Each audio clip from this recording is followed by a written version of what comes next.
Helen, you're back, Michael said with a grin as I walked into the living room. His overly casual tone immediately set off alarm bells. I am, I replied cautiously, setting my suitcase down.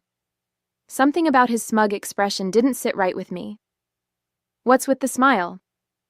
Oh, nothing, he said, waving his hand as if brushing off my question. Then with a flourish, he added, Well, I suppose you'll find out eventually. I made a major business move while you were away. I raised an eyebrow. What kind of move? He leaned back against the arm of the couch, his grin widening. Your jewelry collection, he said, his voice dripping with satisfaction. I sold it. Every piece. And before you get upset, let me just say, you'll thank me later. Your jewels funded my empire. I froze, my heart pounding as his words sank in.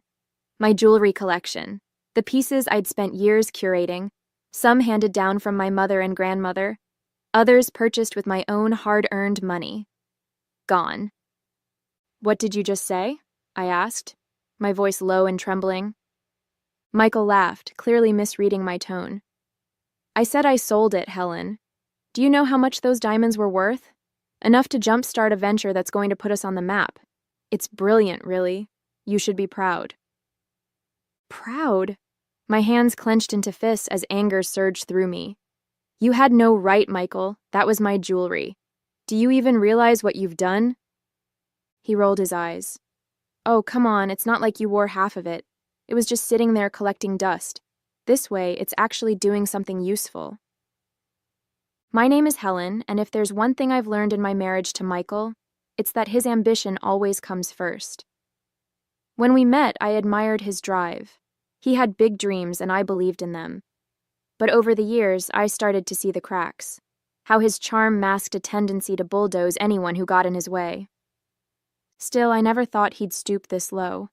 The jewelry collection wasn't just valuable. It was deeply personal. Every piece had a story, a connection to the life I'd built for myself. And now it was gone, just like that, because Michael had decided my possessions were his to use.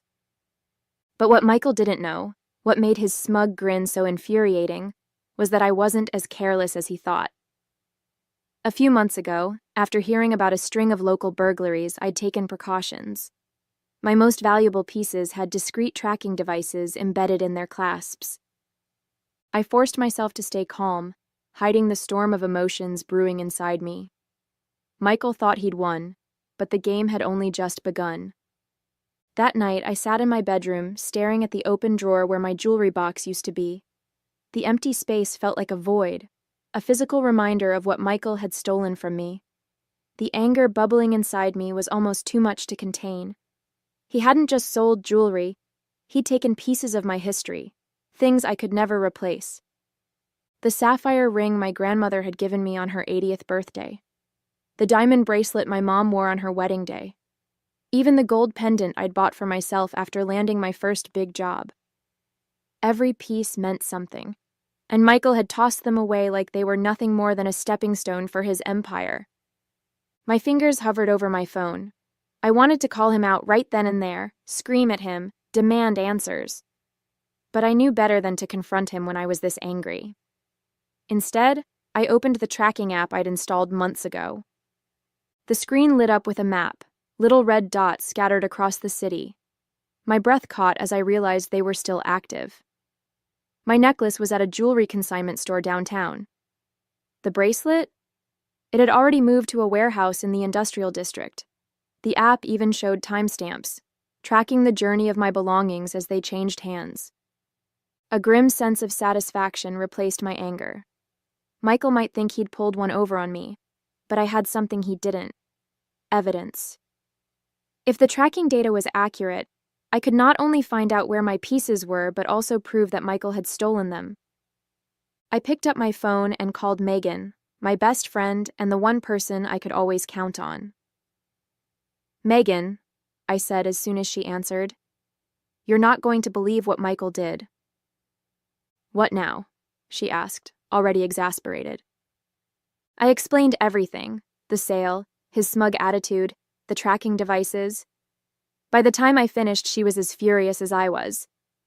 "Helen, you have to go to the police," she said firmly. "I will," I said, feeling a flicker of determination. "First thing tomorrow." I ended the call and sat back, staring at the glowing dots on the screen. Michael had no idea what was coming, and for once I felt like I had the upper hand. The next morning I walked into the local police station, my phone in hand and my nerves wound tight. I'd never had to file a report like this before, but Megan's voice echoed in my head. "You have to go to the police." She was right. If I let Michael get away with this, he'd only push the boundaries further. At the front desk, a kind-looking officer greeted me. "How can we help you today?" "I need to report a theft," I said, trying to keep my voice steady. "Was it your property?" "Yes," I replied, taking a deep breath. "My jewelry collection. It was sold without my consent." The officer's eyebrows rose slightly, but he nodded. "Let's get some details." He motioned for me to follow him to a desk, where I explained everything. Michael's actions, the value of the jewelry, and the tracking devices I'd installed. When I showed him the app, his expression turned serious. "This is excellent evidence," he said, jotting down notes. "If these tracking devices are active, we may be able to retrieve some of the items. Do you have a list of what was taken?" "I do," I said, pulling out a notebook I'd filled with every piece and its approximate value. It felt strange, almost surreal, as the officer read through the list. The sapphire ring, the diamond bracelet, the gold pendant. They were more than just numbers on a page. They were pieces of my life, and now they were scattered across the city because of Michael's greed. The officer, whose name tag read Detective Carter, looked up from his notes. "We'll start by verifying the locations of the tracking signals. If the items are where you say they are, this could be a straightforward recovery. However, since your husband sold them without your consent, this also constitutes fraud. Are you prepared to pursue charges?"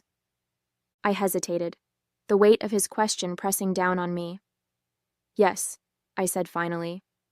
"I want him held accountable." Detective Carter nodded, his expression resolute. "Good. Let's get started." As I left the station, a mix of emotions churned inside me. Relief, knowing the police were taking this seriously. Anger, remembering Michael's smug grin when he told me what he'd done. And most of all, determination. For years, I'd let Michael take and take, convincing myself it wasn't worth the fight. But this time was different. This time I was fighting back. By the time I got home, the adrenaline from filing the report had started to fade, leaving me with a mix of exhaustion and anxiety. I replayed the conversation with Detective Carter in my mind, wondering how Michael would react once he realized the police were involved. The thought didn't sit well. Michael had always been good at spinning situations to his advantage, turning himself into the victim no matter how egregious his actions were. I'd seen it before, how he could charm his way out of responsibility with a smile and a clever excuse. But this time, he didn't know I was one step ahead. That evening, Megan came over, a bottle of wine in hand. "Okay," she said, settling onto my couch. "Tell me everything. How did it go at the station?" I filled her in, from the evidence I'd shown Detective Carter to his plan to track down the pieces. She listened intently, her expression a mix of outrage and admiration. "You're handling this better than I would," she said when I finished. "If it were me, I'd probably be at his office flipping desks right now." I laughed despite myself. "Trust me, I've thought about it. But the police have the tracking data, and I think that's my best shot at getting everything back." "Good," Megan said, raising her glass. "To you, for not letting that smug jerk get away with this." The next day, I got a call from Detective Carter. "We've verified the locations of the items," he said. 2 are at a consignment store downtown, and another is in a warehouse. We've secured cooperation from the store owners and are moving forward with retrieval. I'll keep you updated as we progress." The relief was immediate. "Thank you," I said, gripping the phone tightly. "Does this mean I'll get them back?" "It's looking good," he replied. But the investigation is still ongoing. We've also flagged your husband's financial activities. I don't want to alarm you, but there may be more going on than just the jewelry sale. My stomach dropped. What do you mean? There are some unusual transactions linked to his business accounts, Detective Carter explained. We'll need to look into it further, but this could be bigger than we initially thought. As I hung up the phone, my mind raced. Michael hadn't just betrayed me. He might have been hiding an entirely different side of himself. The idea that Michael's betrayal could run even deeper haunted me for the rest of the day. I paced the kitchen, replaying Detective Carter's words. This could be bigger than we initially thought. What else had Michael been hiding from me? Later that evening, I decided to confront him. If there was more to this than the jewelry sale, I needed to know. When he walked through the door, his smug grin irritated me more than usual. He tossed his keys on the counter and said, "Busy day. What's for dinner?" I didn't even try to hide my anger. "Michael," I said, crossing my arms, "we need to talk. Now." His grin faltered, replaced by a wary expression. "What's wrong?" "What's wrong?" I repeated, my voice sharp. "You stole my jewelry to fund your so-called empire, and now the police are investigating you." The color drained from his face, but he quickly tried to recover. "Police? What are you talking about?" "I didn't steal anything, Helen. That jewelry was just sitting there, collecting dust. I thought you'd be happy it was being put to good use." I shook my head, disgusted by his audacity. "Put to good use? Michael, you had no right to touch my things. And now the police are looking into your finances, and they think there's more to this than just the jewelry." His expression shifted, anger flashing in his eyes. "You went to the police?" he hissed. "You're turning this into a circus.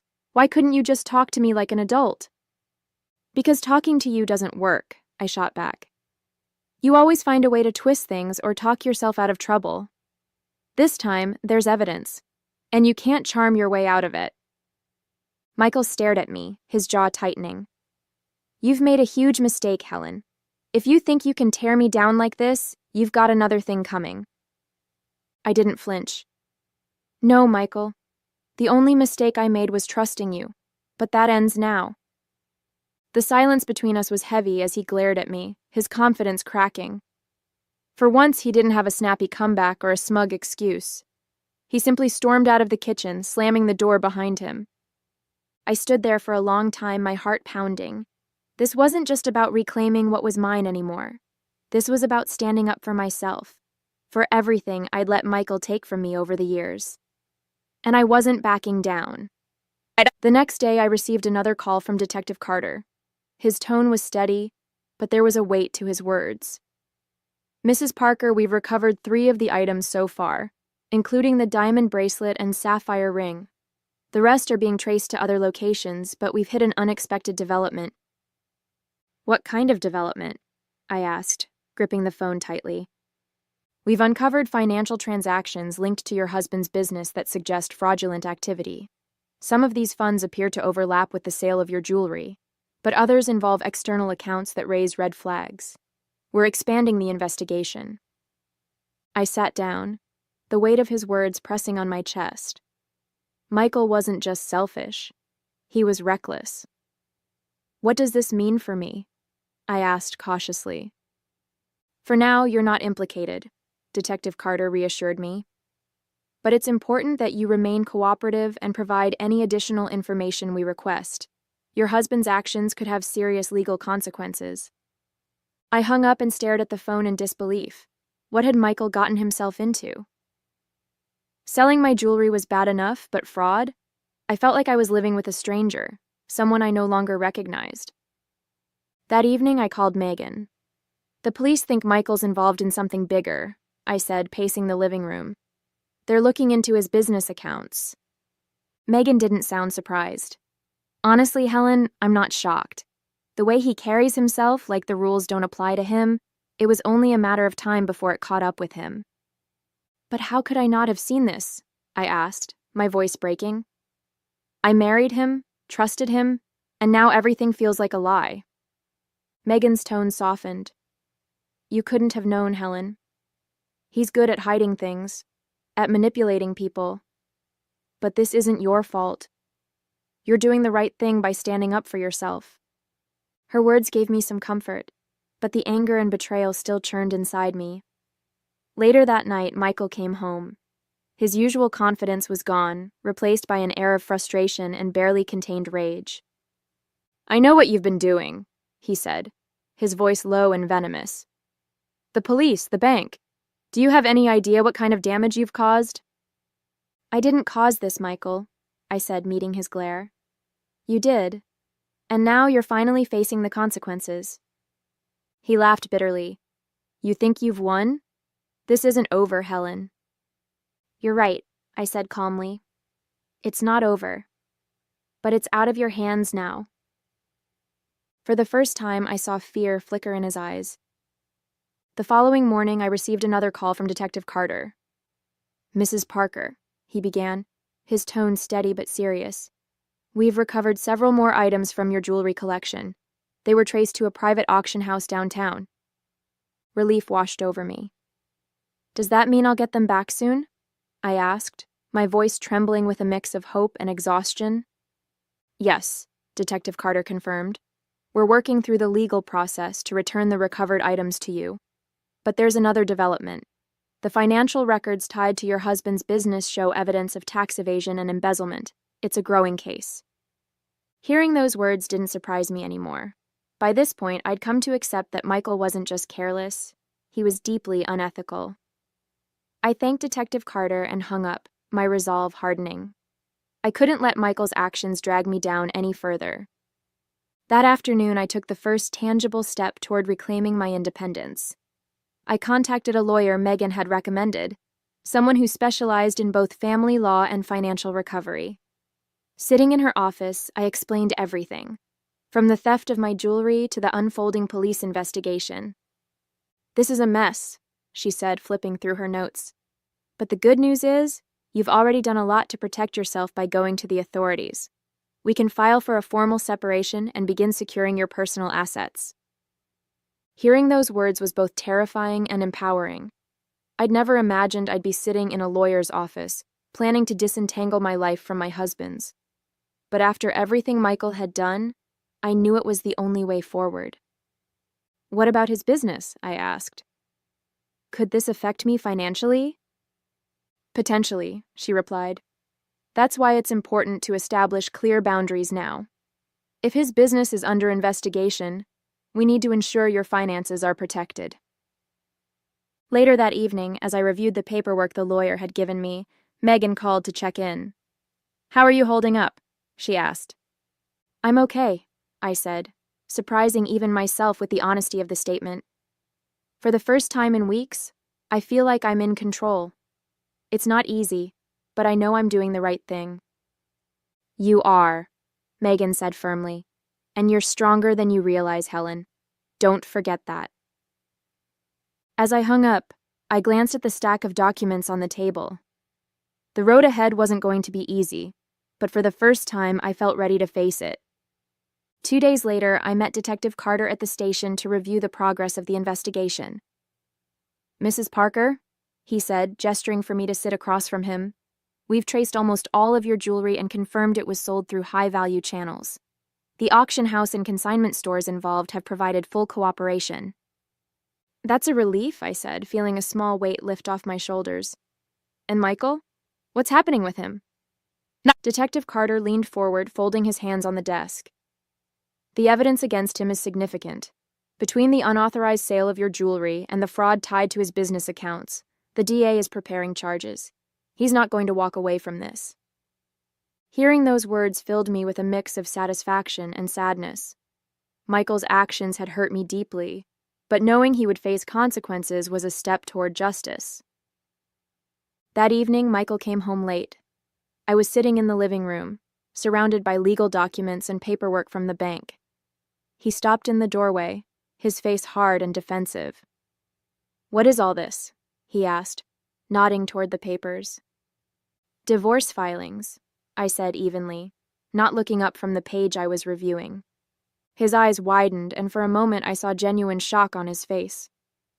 You're divorcing me? He asked, his voice tinged with disbelief. Yes, Michael, I said, meeting his gaze.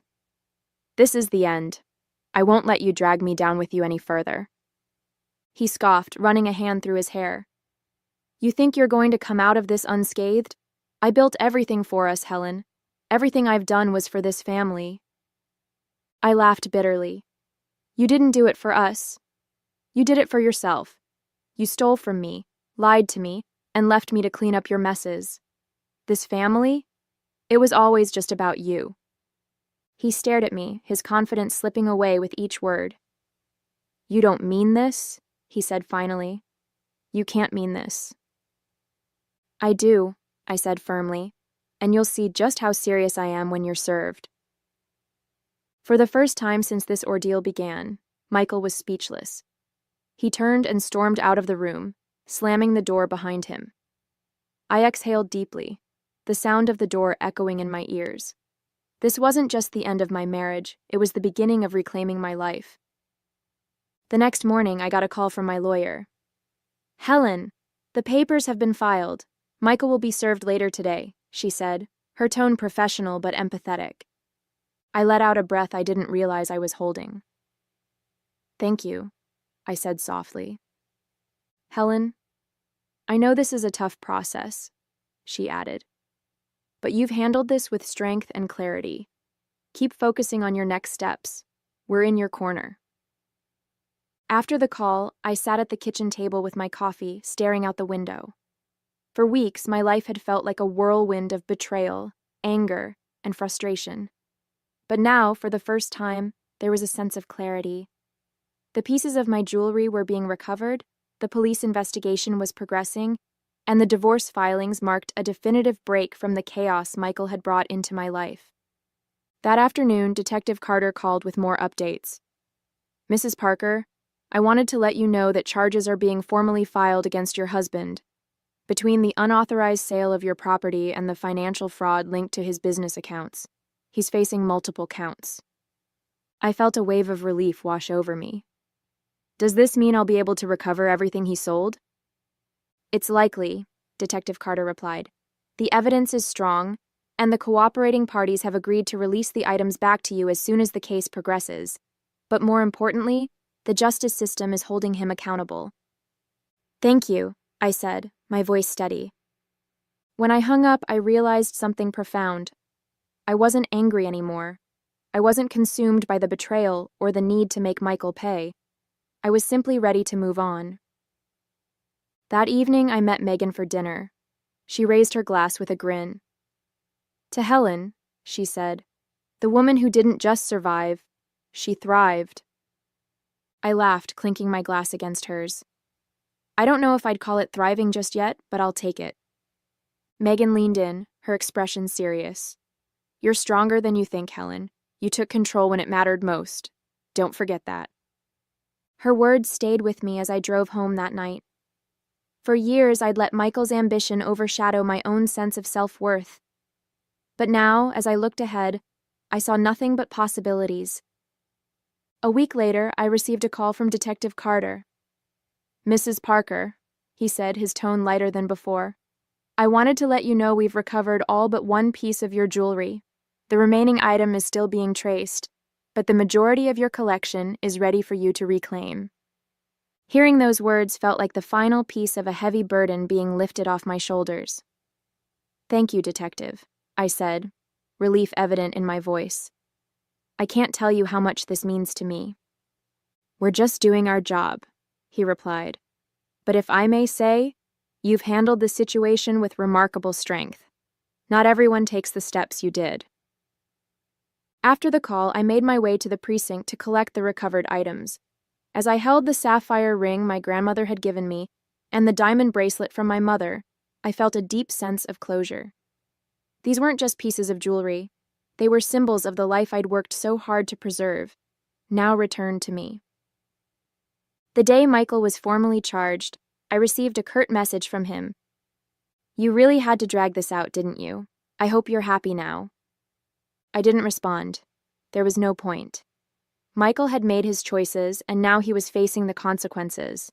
My energy was better spent on myself, on rebuilding, on moving forward. That evening, I went through the remaining paperwork with my lawyer. Once the divorce is finalized, your financial separation from him will be complete, she said. His debts won't touch you. Thank you, I said, feeling a weight lift. That's exactly what I need. It wasn't until later that night, sitting in my quiet, newly peaceful home, that I realized how much had changed. The betrayal, the anger, the hurt, it was all still there, but it no longer consumed me. I'd learned how to set boundaries, how to fight for myself, and how to let go of what I couldn't control. Megan called to check in, her usual upbeat tone lifting my spirits.